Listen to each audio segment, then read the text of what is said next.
Hello everyone. आज हम जिस टॉपिक के बारे में बात कर रहे हैं that is related to statistics. काफी इंपॉर्टेंट टॉपिक माना जाता है स्टैटिस्टिक्स का। ये बेसिक भी है और इम्पोर्टेंट भी है। इम्पोर्टेंट इसलिए है कि बहुत सारे कॉम्पिटिटिव एग्जाम्स, चाहे वो नेट का एग्जाम हो या एस्टेट का एग्जाम हो या कुछ अदर एग्जाम है, उनमें भी उनमें कोई ना कोई क्वेश्चन यहां से पूछा ही जाता है। और दूसरी बात, अगर डिफरेंट यूनिवर्सिटीज के सिलेबस देखें तो बीकॉम में ये टॉपिक होता है, एमकॉम में ये टॉपिक होता है, एमए इकोनॉमिक्स में ये टॉपिक होता है। और आजकल तो कुछ यूनिवर्सिटीज ने बीए में भी, ग्रेजुएशन में स्टेटिस्टिक्स को पढ़ाना शुरू कर दिया है, तो बीए में भी ये टॉपिक होता है। इसलिए इस टॉपिक की इंपॉर्टेंस काफी बढ़ जाती है। जी हाँ, मैं बात कर रहा हूं कोरिलेशन के बारे में। तो इससे पहले कि हम कोरिलेशन के प्रैक्टिकल पार्ट पर जाएं, जिसमें हम डिफरेंट डिफरेंट मेथड से अलग अलग प्रॉब्लम्स को सॉल्व करके हम उनके बीच डिफरेंट वेरिएबल्स के बीच कॉरिलेशन निकालते हैं, हम उससे पहले थोड़ा सा इसका थ्योरेटिकल एस्पेक्ट करते हैं। मैं बिल्कुल समराइज कर रहा हूं इसके थ्योरेटिकल एस्पेक्ट को। और जिन बच्चों ने, जिन स्टूडेंट्स ने कॉम्पिटिटिव एग्जाम्स की तैयारी करनी है, वो इसका थ्योरेटिकल एस्पेक्ट ध्यान से सुने, क्योंकि थ्योरेटिकल एस्पेक्ट ऐसा होता है स्टेटिस्टिक्स का जिसमें से क्वेश्चन पूछे जाते हैं। प्रैक्टिकल में से हो सकता है क्वेश्चन ना पूछे जाए। प्रैक्टिकल एस्पेक्ट को जिन बच्चों की सिलेबस में है, ये बीए, बीकॉम, एमकॉम या एमए इकोनॉमिक्स, वो इसके प्रैक्टिकल एस्पेक्ट पर ज्यादा ध्यान दें और थ्योरेटिकल एस्पेक्ट पर भी वो ध्यान दें।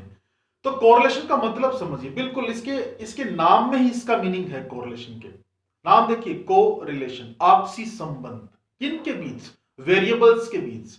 अब बात यहां आ जाती है, हम बार बार ये वर्ड यूज करते हैं, वेरिएबल कांस्टेंट, वेरिएबल कांस्टेंट। तो कांस्टेंट का मतलब जिसमें चेंज ना हो, और वेरिएबल का मतलब जिसमें चेंजेस आते हैं, दैट्स कॉल्ड वेरिएबल। ऐसी कोई भी टर्म उठा लेते हैं इसमें चेंजेस आते हैं, वो वेरिएबल माना जाता है। तो अगर हम उन वेरिएबल्स के बीच, दो या दो से ज्यादा वेरिएबल हो सकते हैं, कितने भी वेरिएबल्स हो सकते हैं, उन वेरिएबल्स के बीच अगर हम उनके रिलेशन की डिग्री का मेजरमेंट करें कि उन दोनों वेरिएबल्स में या दो से ज्यादा वेरिएबल्स में रिलेशनशिप कितनी है, अगर हम उनकी डिग्री का मेजरमेंट करें तो कोरिलेशन का यूज किया जाता है। तो आप कह सकते हैं कि ये डिफरेंट वेरिएबल्स के बीच रिलेशन है, उनकी डिग्री का मेजरमेंट करता है। कोरिलेशन का सिंपल, जैसे मैं आपको कई एग्जांपल्स, इकोनॉमिक्स पर आइए, हम एक टर्म पढ़ते हैं, लॉ ऑफ डिमांड पढ़ते हैं, और हम वहां लिखते हैं demand is the function of price. इसका मतलब डिमांड प्राइस पर डिपेंड करता है। डिमांड एक वेरिएबल है, प्राइस भी वेरिएबल है।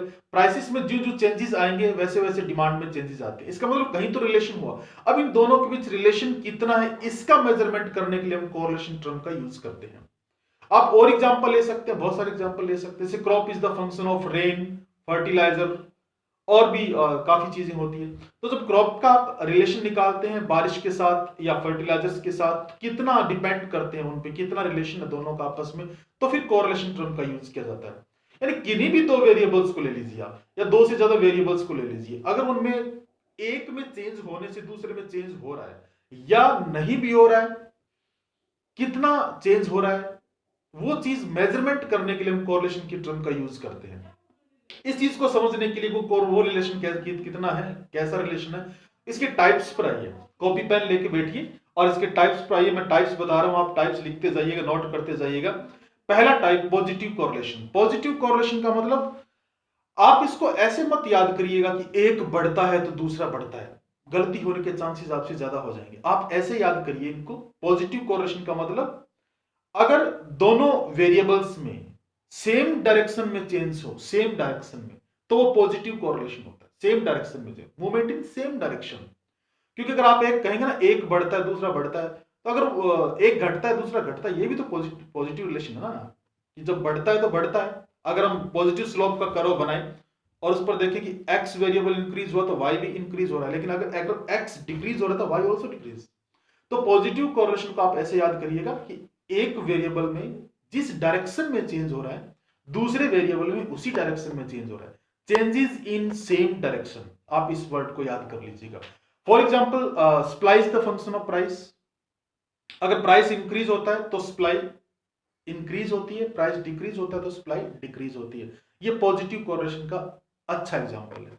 दूसरा, negative correlation, changes in movement in opposite direction. एक बढ़ता है दूसरा घटता है। एक वेरिएबल अगर इंक्रीज होता है तो दूसरा वेरिएबल डिक्रीज होता है। Law of demand, demand is the function of price, price increase होता है, डिमांड है वो डिक्रीज होती है, प्राइस डिक्रीज होती है, डिमांड है वो इंक्रीज होती है, तो नेगेटिव रिलेशन दोनों वेरिएबल्स में कहीं कहीं हो जाता है। तो पॉजिटिव कोरिलेशन का मतलब चेंजेस इन सेम डायरेक्शन और नेगेटिव कोरिलेशन का मतलब चेंजेस इन अपोजिट डायरेक्शन। तीसरा इसका पार्ट लीजिएगा, तीसरा जो इसका टाइप है that is linear correlation. Linear straight line, अगर आप इसको लीनियर कोरिलेशन किन्हीं वेरिएबल्स में होता है, अगर आप उसको ग्राफ पर प्लॉट करेंगे तो सीधी लाइन बनती है, सीधी रेखा बनती है। लीनियर कोरिलेशन का मतलब अगर किन्हीं वेरिएबल्स में चेंजेस सेम रेशियो में होता है, सेम रेशियो में, तो वो लीनियर होता है। जैसे अगर मान लीजिए 10% एक वेरिएबल x में चेंज 10% है, y में 10% है, x में 20% चेंज, y में भी 20% चेंज, एक एक का रेशियो था, फिर भी एक एक का रेशियो सेम रहता है, तो ये चेंज है वो लीनियर कोरिलेशन होता है।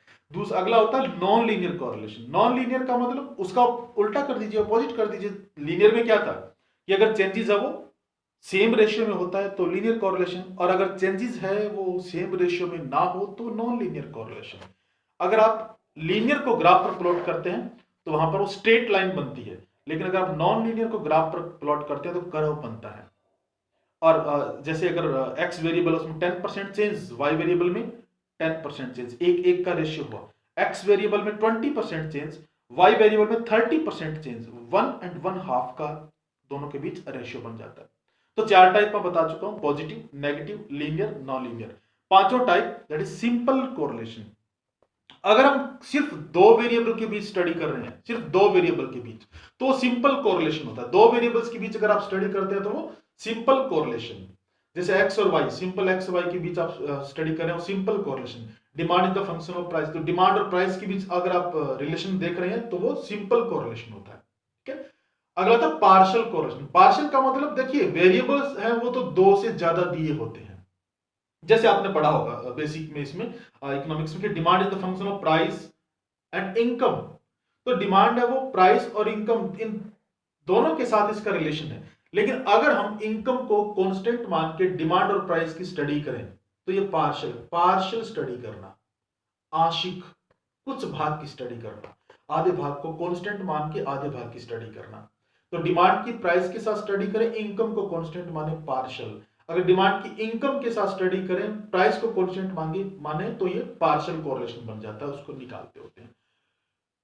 और अगला इसका था मल्टीपल कोरिलेशन। मल्टीपल कोरिलेशन 3 और मोर देन 3 वेरिएबल्स, कम से कम 3 और 3 से ज्यादा वेरिएबल्स अगर है और सबकी एक साथ स्टडी करें हम। अब जैसे देखिए यहां पर फिर वही एग्जांपल ले लीजिए आप कि crop is the function of rain and fertiliser, और अगर तीनों की एक साथ स्टडी, रेन का और फर्टिलाइजर दोनों का एक साथ कितना रिलेशन है क्रॉप के साथ, या प्राइस और इनकम का एक साथ रिलेशन कितना है डिमांड के साथ, तो अगर हम इसकी एक साथ स्टडी करेंगे तो मल्टीपल कोरिलेशन बनता है। मैं रिपीट कर देता हूं, positive correlation changes in same direction, negative correlation changes in opposite direction, linear correlation अगर जो चेंज हो रहा है सेम रेशियो में होता है, लीनियर सेम रेशियो में नहीं होता है, नॉन लीनियर। दो वेरिएबल्स की स्टडी करते हैं, सिंपल कोरिलेशन। दो से ज्यादा वेरिएबल दिए हों लेकिन स्टडी केवल दो की करेंगे, पार्शियल कोरिलेशन। 3 या 3 से ज्यादा वेरिएबल्स दिए होंगे, अगर उनकी एक साथ स्टडी करते हैं तो वो मल्टीपल कोरिलेशन। तो ये चीजें हैं, तो वो थोड़ी सी इसके टाइप्स के बारे में देख लीजिएगा। ठीक है, उसके बाद इसके डिग्रीज का देखिएगा। डिग्रीज का सबसे इंपॉर्टेंट पार्ट उसका जिक्र कर रहा हूं मैं, डिग्रीज का देखिएगा।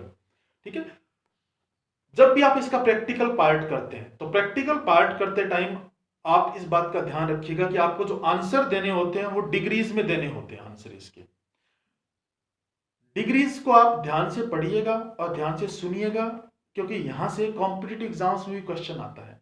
और जो बच्चे सिलेबस की तैयारी करेंगे, आगे उसकी प्रिपरेशन करेंगे, उन्होंने जो आंसर देना है वो भी डिग्री में आंसर देना होता है। तो जब आप उसकी तैयारी करेंगे तो उसमें देखिएगा, तो डिग्री में 5 डिग्री आप इसकी याद रखिएगा। पहला परफेक्ट कोरिलेशन। परफेक्ट कोरिलेशन, अगर इससे पहले आपको बता दूं कोरिलेशन का आंसर वो 0 से 1 के बीच आता है। 1 का मतलब पॉजिटिव नेगेटिव, +1 और -1। अगर 0 कोरिलेशन है तो कोई कोरिलेशन नहीं है, 1 कोरिलेशन है तो इसका मतलब परफेक्ट कोरिलेशन है। तो 0 से 1 के बीच ही आंसर आएगा आपका।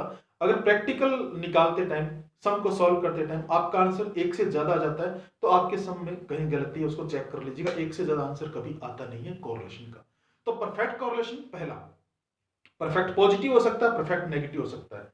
अगर कोरिलेशन 1 आता है, 1 +1 या -1, अगर कोरिलेशन +1 या -1 आता है तो ये परफेक्ट कोरिलेशन माना जाएगा, may be positive may be negative.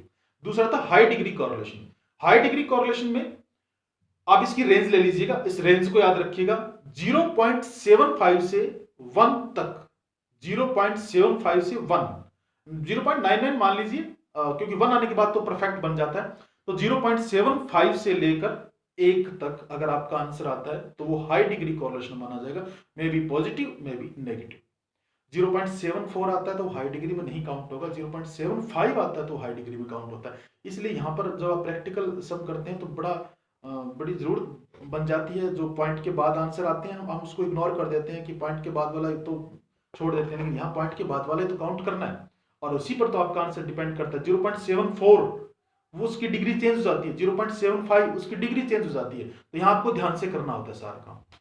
तो पहला परफेक्ट कोरिलेशन, दूसरा हाई डिग्री कोरिलेशन, तीसरा मॉडरेट कोरिलेशन। मॉडरेट कोरिलेशन अगर आपका आंसर 0.25 से लेकर 0.75 के बीच आता है तो मॉडरेट कोरिलेशन होता है। 0.25 से लेकर 0.75, 0.25 प्लस माइनस, 0.75 प्लस माइनस, 0.74 तक, यानी अगर आपका आंसर 0.74 है तो मॉडरेट कोरिलेशन, 0.75 है तो हाई डिग्री कोरिलेशन, 0.25 अगर आपका आंसर है तो वो मॉडरेट कोरिलेशन, अगर 0.24 आंसर है तो वो दूसरी डिग्री में चला जाता है। तो 0.25 से 0.75 मॉडरेट कोरिलेशन।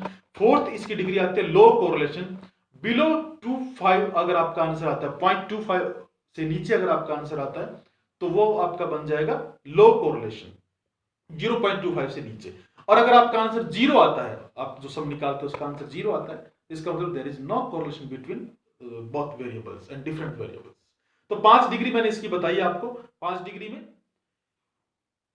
परफेक्ट कोरिलेशन, एक आंसर आता है तो, दूसरा आपके पास जो मैंने आंसर बताया वो हाई डिग्री कोरिलेशन 0.75 से 1, 0.25 से 75 है वो जो आपका आंसर बनता है मॉडरेट, और 0.25 से नीचे आता है वो लो कोरिलेशन, और अगर आपका आंसर 0 आता है तो नो कोरिलेशन। तो टाइप्स और डिग्री बहुत इंपॉर्टेंट मानी जाती है। उसके बाद जो आपके पास आता है, डिग्री के बाद जो मेन चीजें आपके पास आती है, मेथड्स ऑफ कोरिलेशन। कैसे फाइंड आउट करें हम, हमारा क्वेश्चन मेन है कि कैसे फाइंड आउट करें कि कितना कोरिलेशन है डिफरेंट वेरिएबल्स के बीच। हमने ये तो पढ़ लिया कि इन टाइप्स के कोरिलेशन होते हैं, हमने ये भी पढ़ लिया कि डिग्रीज होती हैं, लेकिन इसको फाइंड आउट कैसे करें, तो इसके मेथड्स पर आते हैं। 2 मेथड्स होते हैं इसके, मेन 2 मेथड्स, एक ग्राफिक मेथड, दूसरा algebraic method. Graphic method, algebraic method, I repeat, graphic method and algebraic method.